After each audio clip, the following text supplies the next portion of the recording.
বন্ধুরা, আবার অনেক দিন পরে চলে এলাম একটু রান্না করতে। দেখো, আমি একটু পনির করব। তা আমি পনিরটাকে একটু নুন আর লঙ্কার গুঁড়ো মাখিয়ে নিয়েছি। এখানে পেঁয়াজ টমেটোটা ভেজে বেটে নিয়েছি, এখানে দইটা ফাটিয়ে নিয়েছি, আর এখানে আছে চালমগজ, পোস্ত আর কাজু পেস্ট। তো কড়াইতে এখন তেল দিয়ে দিয়েছি, তেলটা গরম হলে আমি পনিরটাকে ভেজে নেব।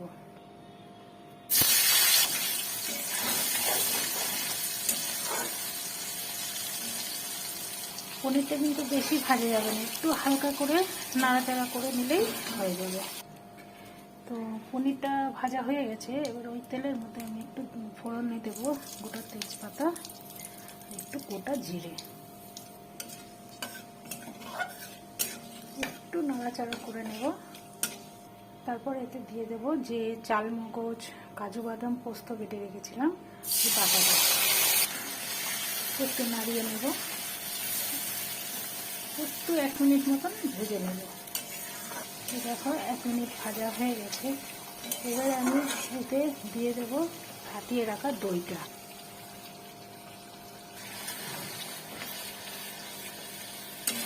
আবারও 1 মিনিট মতন ভেজে নেব।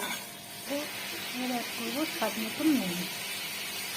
এবারে দেবো হালকা একটু চিনি দিয়ে আবার একটু রান্না করে নামিয়ে নেব।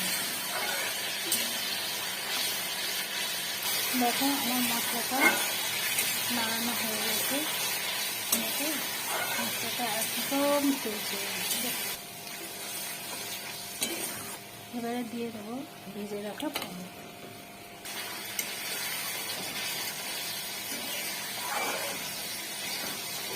আবার একটু নাড়িয়ে নেব।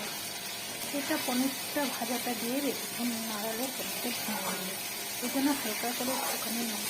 এবারে একটু দিয়ে দেবো সামান্য পরিমাণে গরম জল।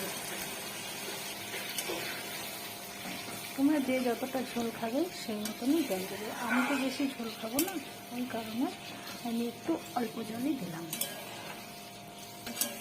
দেখো এটা ফুটে গেছে। এবারে আমি এর মধ্যে একটু কেশরি মেথি, যেটা আমি আগে একটু ভেজে গুঁড়ো করে রেখেছিলাম, এটা দিয়ে দেবো।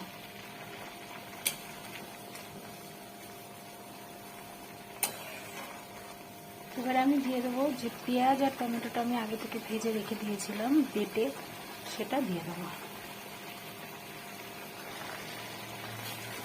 এবার একটু নাড়িয়ে দেবো। দেখো